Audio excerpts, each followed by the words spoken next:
All right, looks like the stream is good. Welcome to my live stream, Write With Me number 29, where I'm going to be working on Island Dawn on Maui. I'm working on the last couple chapters today to finish the book. Yes! I love finishing a book, that's for sure. I've got the Maui Desire Series that's going to be coming soon now that I've finished this book. Now it moves into editing, and that is the exciting part. But what I do in these streams is I simply dictate my books using the voice app on my iPad. Nothing high-tech at all. There you go. Pretty simple. And then I copy the transcript out of there and start editing the book. So let's get started on Island Dawn on Maui. Let's see. All right. I get my notes up here. Bring my notes and then start the voice recording. All right. Island Dawn on Maui, Chapter 37. The wind continued to blow around the house, swaying the palm trees and swishing the leaves against the property. As Mara lay there, staring at the ceiling, unable to sleep when she woke up at 5 a.m., she thrashed about in the bed. The sheets felt cool and good against her body, and yet her mind was not happy at all. She looked at her phone for the 7th time that morning, waiting to be able to call Stephanie to check on her. She had been irritated the whole night. She had kicked Dean out of the house, and he was staying at Kenji's, and she still felt guilty about that, but she also knew that he had crossed the line. Then the reminder on her phone dinged, and she looked down on it, and she swore under her breath, "Damn." The reminder told her that she had to go to Calvin's office to see about the offer and whether she was going to accept the offer or not. She pulled up the calculator and typed in 2.5 million divided by 2 and then stared at that number. Her voice echoed around the room as she said it out loud to emphasize it to herself. 1.25 million, Mara. That's retirement money. She flipped her feet out of bed, threw the covers off, and then slipped on her sandals and then walked across the wood floor towards the kitchen. In a few moments she had coffee brewing, and she set her phone down on the counter, thinking about what she was going to do today. They had to see if her and Dean had to decide if they were going to accept the offer.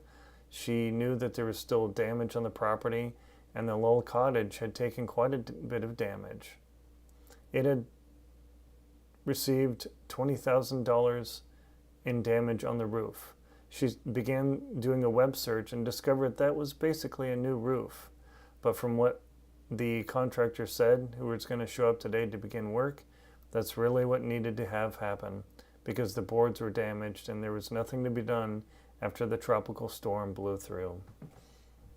As Mara sat there on the granite countertop, wiping her hand on the cool surface, she calmed herself down and breathed and thought about Trevor as he lay passing away from her, and she thought about all the different things that had brought her to this place: an unexpected phone call, an uncle who loved her, a surprising guy out of nowhere who was admittedly attractive, but he was also infuriating because he simply thought things through and didn't consult her, even though she was supposed to be. At 7 o'clock, she looked at the phone and texted Stephanie to see if she was available. In seconds, she received a response, "Yes, of course, call me." Mara immediately punched up Stephanie, her roommate's number, and Stephanie immediately answered, "Hey, how are you? What's going on? Is there more storm damage?" This time, Mara was actually calm, talking with Stephanie. She said, "Yes, everything's okay. It's going to rain in the next day or two. There's another band of tropical whatever they call it here." And then Stephanie interrupted her. "But wasn't that a hurricane or a tropical storm? What happened?" It was apparently a hurricane that had damaged the Big Island, and by the time it hit Maui, they technically downgraded it to a tropical storm, but didn't sound like a tropical storm to me. No kidding. I saw the videos on social media. I couldn't believe the level of damage. Well, we definitely took our damage. I don't even know what to do. Steph, that's the thing. Dean he couldn't wait an hour. He crossed the line he wasn't supposed to cross. And now I'm here and I don't know what to do. Stephanie didn't respond for a long moment. Mara heard the hiss on the line, and she took another sip of her coffee out of the same mugs that her and Dean had used before. And then, she said, "Stephanie, are you there?" "Yeah, sorry, I'm just typing up a message at work. Hang on. I'm paying attention to you. It's just, work." And Stephanie said, "Oh, that's right. I've got another form I got to send to HR today. Oh my gosh, this is so hard." "Do you really like your job, Mara?" Stephanie cut in. With that, Mara paused, cup half raised to her lips, thinking about what was going on with the property, the value of it, her job, and all the craziness her life had become in just a short time. "Honestly, Steph, I don't know." Mara stood up from the bar stool and began walking around the room, sliding her feet across the rug on the wood floor. She stood and looked outside the window at the still, messy front where all the leaves had been blown around. "I do like it, but this money is huge. I don't have an answer." "Well, what about Dean? I mean, is he there? Did he come back? Did he text you?" Mara shook her head without speaking, and then realized she wasn't on a video call, and said, "No, he hasn't texted me, but he told me he wanted to give me space. And I'm just so mad at him. I mean, I know we had to get the roof done." And Stephanie agreed, "Yes, he did cross the line. But you're right, the roof had to get done. You were on a call, and he had to make a judgment call. That's what happened to my parents, Mara. I mean, I'm your friend. I love you. But, boy, when Trevor passed away, you literally said, 'I'm just done with everything,' and you're still living in boxes." "What are you saying, Stephanie?" Mara asked. Nothing. I love having you here. I love the company. But just think about, once Trevor was gone, every time something came up, you simply walked away. You didn't want to deal with it. Everything, you've got your job. But as soon as Trevor passed, you boxed up your life, and you're staying inside because the grief is impossible. And now you've got something that I wish I had." "Well, I don't know what to do." Stephanie, Mara's phone dinged. She pulled it away from her face. "Oh, damn. Hey, I need to get to the lawyer's office." Stephanie asked, "Why? Why is that?" "Well, Dean and I are supposed to go over the offer from the buyer, probably some developer, and I need to decide what I need to do." And Stephanie said, "Well, don't do anything rash, and remember, once you get through this, and you said that property is worth $5 million versus that clown offer, that $2.5 million, I would never take that. And that place is so beautiful from what you've showed me. Man, that and I looked some other properties up that people rent out. You can make so much money. Plus, you'd be living in Maui. That doesn't suck, Mara." With that, Mara paused for a long time, her head resting against the cool glass, looking outside. And she said, "Thanks for listening, Steph. I've got a lot to think about." "Sure thing." They clicked off and Mara looked at herself in the reflection. Her face, she looked at her long brown hair and how it was a complete mess with of being woken up and hair shooting all over the place. And shooting all over the place. Hair sticking all over the place. She ran her fingers through it and ruffled it and looked at her phone again. Damn, I don't have enough time. She began getting herself ready. 45 minutes later, she was on the way to Calvin's office to see about the offer and whether she would accept it or not, and she wondered if Dean was there. Once she arrived at Calvin's office, she saw Dean's truck was already there, and he wasn't inside his truck, so he was not inside of his truck, and she hung her head for a moment and rested it on the steering wheel of her SUV. She sat back up and flexed her shoulders and walked out. As she hopped out of her SUV. As she walked into the office, Fran greeted her in a sing-song voice, saying, "Hi, Mara. I'm so sorry about the roof. Hopefully the crew will be able to get it done. My house didn't take too much damage, but it's probably going to cost us about $10,000. With that, Mara's eyes bugged out. "You too?" "Oh, Mara," Fran continued, "that storm was severe. Some people completely lost everything. You have something I wish I had, honestly."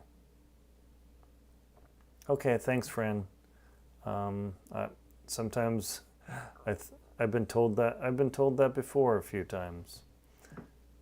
And then Fran said, "Well, Dean's already in the office, just to feel free to walk in." With that, Mara stiffened her back a bit, knowing that Dean was already in there and she was going to walk in on them. She walked up to the door and was about to knock, and then changed her mind since Fran had told her it was already unlocked and just to go in. She reached down and grabbed the polished brass handle, clicked it open, and gently swished the door open. At that, the conversation between Dean and Calvin stopped, and Mara walked in. Both stood up, and Mara walked in. Dean pulled the chair out for her, and she sat down. She coolly smiled at Dean, and then at Calvin, and said, "Well, so what do we have?" Simply.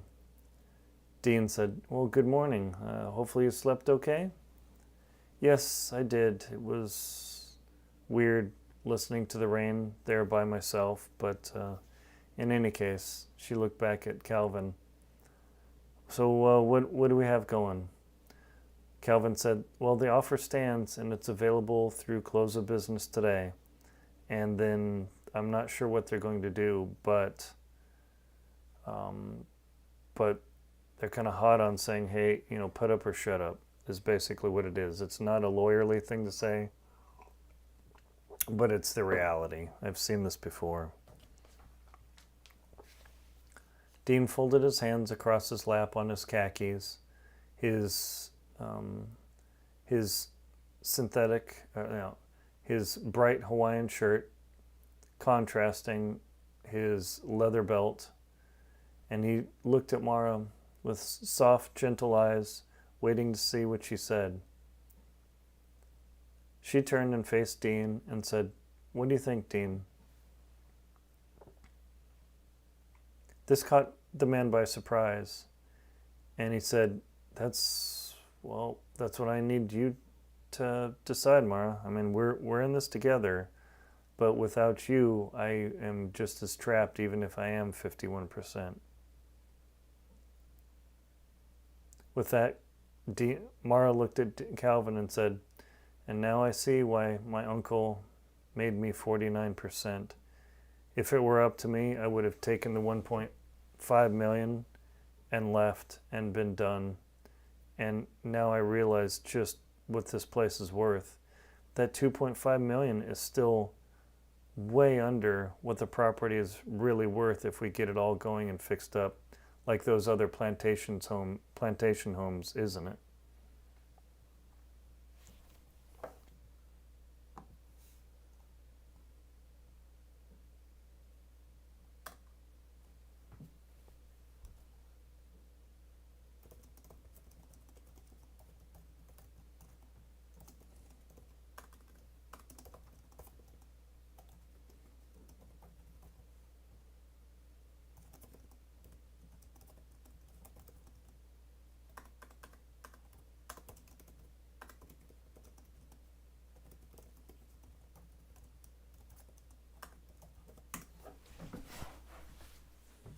Answering a question on the live stream chat there. Let's see, where was I? Right, but if I left that $5 million on the table, I would regret it for the rest of my life. That offer, it's just, I can't do it, Calvin. With that, Calvin froze and Dean froze as they looked at her, and she realized what she said. No, Dean, not that I can't do this, and you and me and Calvin, I'm sorry to get you involved in our relationship, but I can't sell for that little.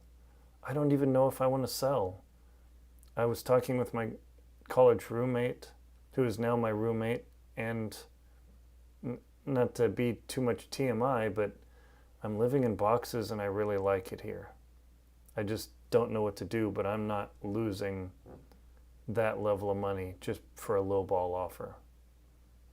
With that, a grin slowly spread across Dean's face, and he sat back, and then she looked at him directly and said, "Don't think just because I haven't taken this offer doesn't mean you're off the hook, Buster." With that, Dean continued smiling, knowing, looking, let's see. With that, Dean smiled.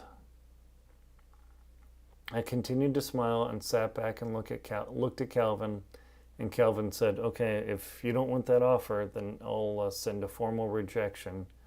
But know that after the hurricane, things are going to be messed up for a while. Are you okay with that?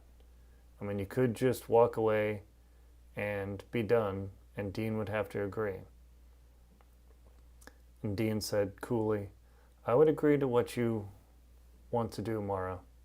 I mean, I could use the money too, and it would be basically a rotten shame to lose $2.5 million, don't you think?"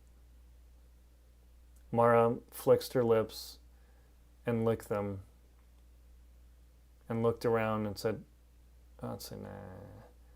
and simply said, "I'm not losing that level of money. I don't know what I want to do yet, but I need you to legally arrest Dean if he does this again."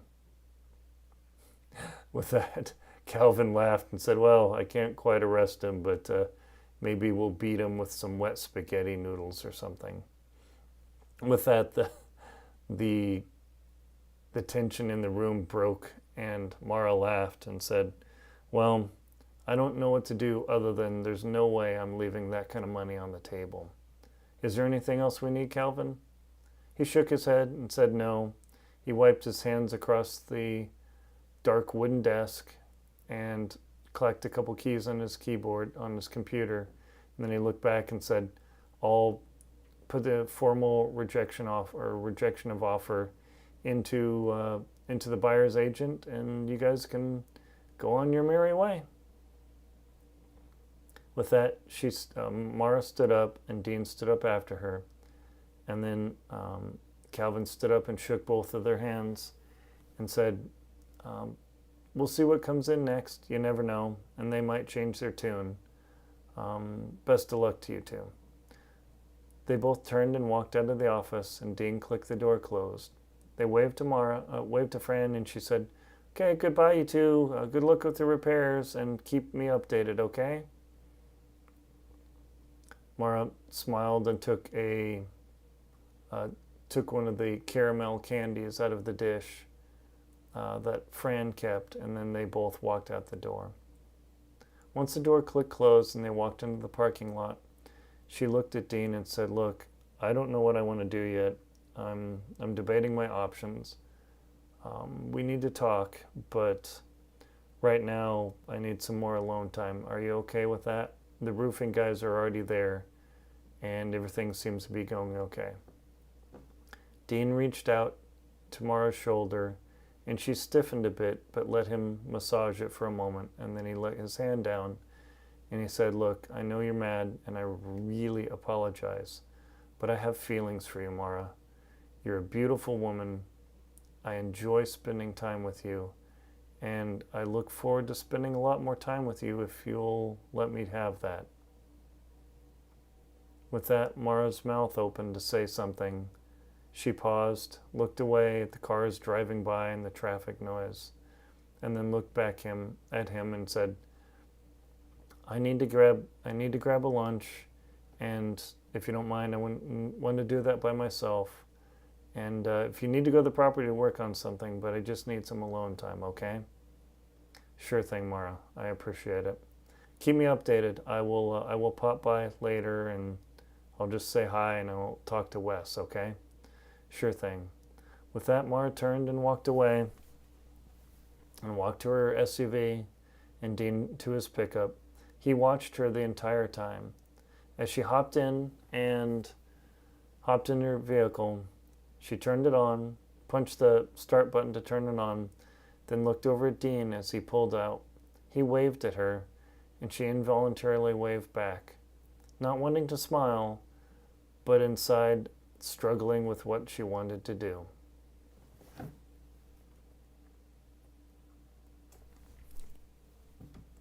All right. Okay, that was 20 minutes of dictation. Chapter, whatever that was, chapter 37. Oh, will they or won't they? That is the fun part. Okay. Let's see. Oh, hi, Nancy. Yes. Okay, so that's one challenge with watching these live streams is the property was actually comparable to the neighbors, and it's worth over $5 million. Plus all the other amenities on there. They can make a lot of money, but the appraiser came in ridiculously low because of the state of the property. Once they get it all fixed up in other parts of the book that you'll learn once you read the book, that's where the big money is. But should they just sell? Or there's several properties in Maui, and that's what the genesis of this story was, where you can rent them out and have beautiful events or weddings. They're beautiful, those plantation houses. Some are super modernized, but the old school Hawaiian, man, I want to go there and check it out. I've seen the plantation properties, but the one that I'm basing the story off of, I need to go check that one out. Okay, that was Island Dawn on Maui, chapter 37, and this was live stream number, oh gosh, whichever it is. Thank you very much for watching. Check out more books in the links below to aaronbelsing.com for my romances, and also please check out my thrillers at aaronrlinsdau.com. Links in the description. Thank you very much for attending my Write With Me live stream, and I will see you soon.